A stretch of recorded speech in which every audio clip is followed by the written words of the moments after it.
Do you want to know the secret to power that allows you to win without ever having to argue, to make others depend on you entirely, and to always be one step ahead of your rivals?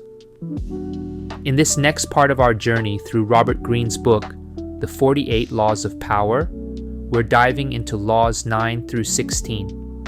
These strategies will transform how you handle conflicts and shape your influence. I have to admit that these laws can be quite dangerous when used by the wrong hands.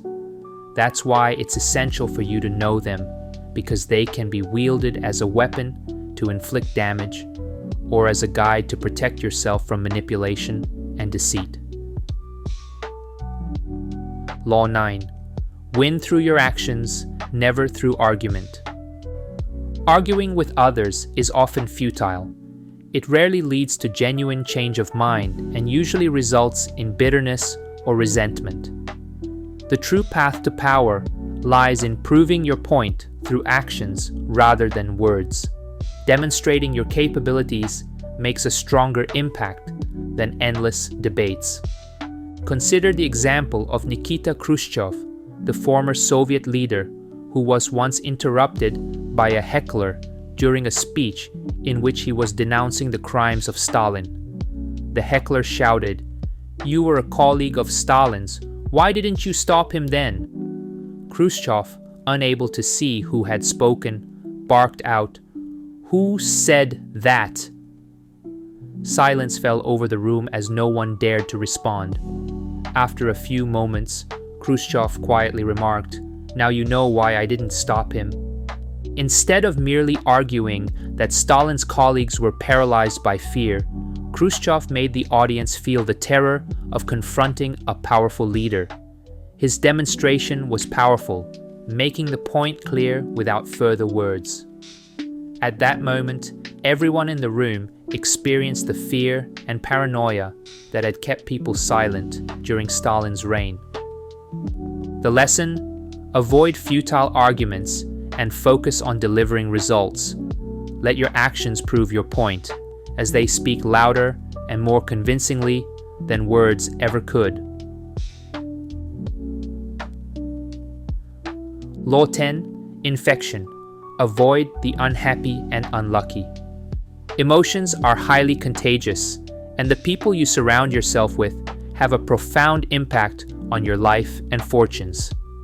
Spending time with those who are miserable, unlucky, or constantly complaining can drag you down into their spiral of negativity and misfortune. These individuals often wallow in self-pity, blame others for their problems, or focus relentlessly on the negative, which spreads to everyone around them like a contagion. Their troubles are rarely random. They create a pattern of failure through their own actions and a defeatist mindset. By associating with such individuals, you risk absorbing their negative energy and outlook, which can erode your confidence, optimism, and ability to make clear decisions. Like a contagious disease, their misfortunes will slowly infect your life, dragging you down with them. The more you try to help or understand them, the deeper you get entangled in their world of misery. To maintain your own power, you must be ruthless in guarding your emotional and mental space. Align yourself with positive, ambitious people who inspire you to achieve more. Avoid those who bring negativity into your life, as their pessimism can act like an anchor, holding you back from your true potential. Law 11. Learn to keep people dependent on you. To gain true power, you must ensure that others rely on you for their success, happiness, and prosperity. The more they depend on your presence and support, the greater control you have over them, securing your influence and independence. Consider Michelangelo and his relationship with Pope Julius II during the Renaissance. Michelangelo, renowned for his unparalleled skill in sculpture and painting, was commissioned by Pope Julius II to design a grand marble tomb. However, disagreements arose between them, and Michelangelo left Rome in frustration. To the surprise of many in his circle, not only did the Pope not dismiss Michelangelo, but he also sought him out and pleaded for him to stay. The Pope realized that while Michelangelo could easily find another patron, he would never find another artist with Michelangelo's genius. The lesson here is clear. You don't need to be a Michelangelo, but you must develop a unique skill or quality that sets you apart. Create a situation where those around you cannot easily replace you, making yourself indispensable. True power lies in making others feel that their success and happiness are vitally linked to your presence. Law 12. Use selective honesty and generosity to disarm your victim. The strategic use of honesty and generosity can lower the defenses of even the most cautious individuals. One act of sincerity or an apparent gift can create a sense of trust that makes it easier to manipulate your target. By appearing to let down your guard, you encourage others to do the same, opening them up to your influence. Consider the ancient Greek strategy during the Trojan War. After 10 years of futile siege, the Greeks, led by Odysseus, devised a cunning plan. They built a giant wooden horse, hid their soldiers inside it, and presented it to the Trojans as a gift. The Trojans, seeing the gesture as a sign of the Greeks' surrender, let the horse into their city. Once inside the walls of Troy, the Greek soldiers emerged from the horse at night and opened the gates for their army, leading to the fall of the city. This act of selective generosity did more to conquer Troy than 10 years of direct warfare. The lesson, just like the Trojan horse, a well-timed gesture of generosity can disarm even the most guarded opponent. When you combine selective honesty with calculated kindness, you can gain trust and penetrate the defenses of others, setting the stage for your real intentions. Law 13. When asking for help, appeal to people's self-interest, never to their mercy or gratitude. When you need assistance, appealing to someone's sense of mercy or gratitude often fails. Most people act in their own interest, driven by what benefits them. To gain their support successfully, frame your request in a way that aligns with their self-interest, allowing them to see a potential gain. The tale of the peasant and the apple tree illustrates this well. In this story, a peasant had an apple tree that bore no fruit and served only as a perch for birds.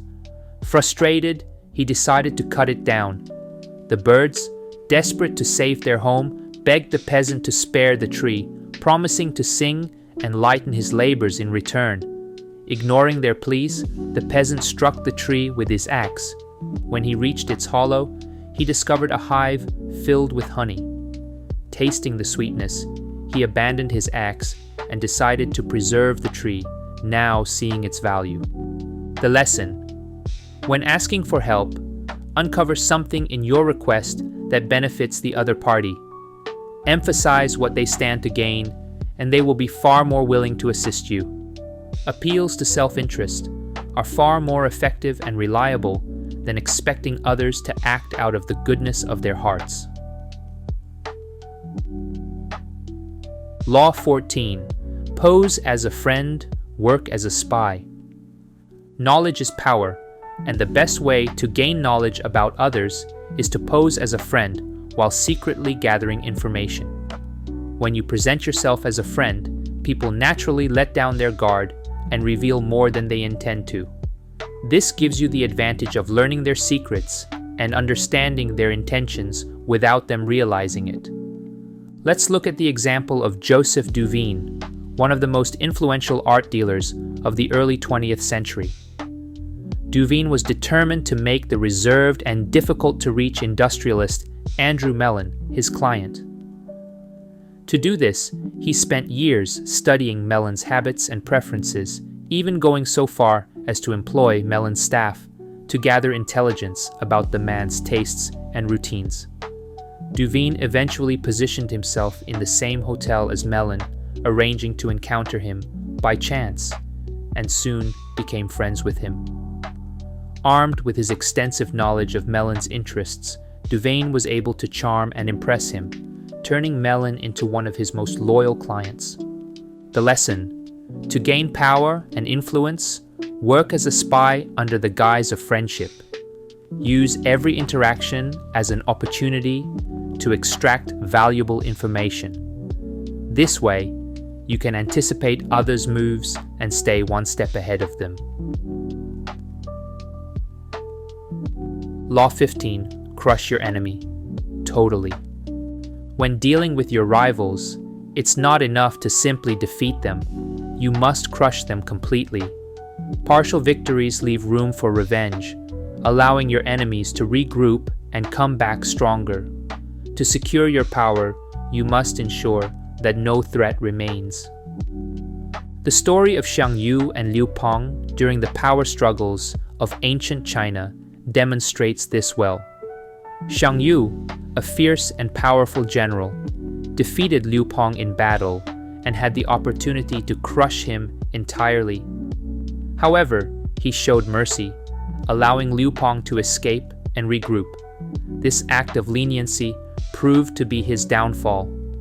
Liu Pong rebuilt his forces, came back stronger, and eventually defeated Xiang Yu, seizing control and founding the Han Dynasty. The key takeaway: when it comes to enemies, leave no room for them to rise again. Crush them utterly, so they can never retaliate or challenge your position. A foe left alive is a snake in the grass, waiting for the right moment to strike back. Law 16. Use absence to increase respect and honor. To create value, make yourself scarce. Constant presence breeds familiarity, which often leads to indifference. By strategically withdrawing, you enhance your value and deepen others' desire for your presence. Let's look at the story of Deioces, the ancient Median king who started as a respected judge. As his reputation grew, people flocked to him for judgments, and he became indispensable. At the height of his power, Deioces suddenly decided he had had enough. He would no longer sit in the chair of judgment or settle disputes, claiming he was so consumed by others' problems that he had neglected his own affairs. With this, he retired from public life. Chaos ensued in his absence, and the people, desperate for his wisdom, begged him to return, not just as a judge, but as their king. Deioces agreed on the condition that he be granted absolute power. By withdrawing at his peak, he transformed himself from a simple judge into a monarch, turning the people's need into a desire they couldn't ignore. The takeaway: absence makes the heart grow fonder. Withdraw strategically, and you will be more admired and respected. Create a pattern of presence and absence to return with an aura of renewed importance and authority. And that wraps up our journey through laws 9 to 16 of the 48 laws of power. The more you understand these laws, the better equipped you'll be to navigate the complex world of power and influence. But be cautious. These laws can be dangerous for both you and others if not used wisely. If you found these insights valuable, be sure to subscribe so you don't miss the next part of our series, where we'll dive even deeper into mastering the art of power. Let us know in the comments how you plan to apply these strategies in your own life. Thanks for watching, and I'll see you in the next video.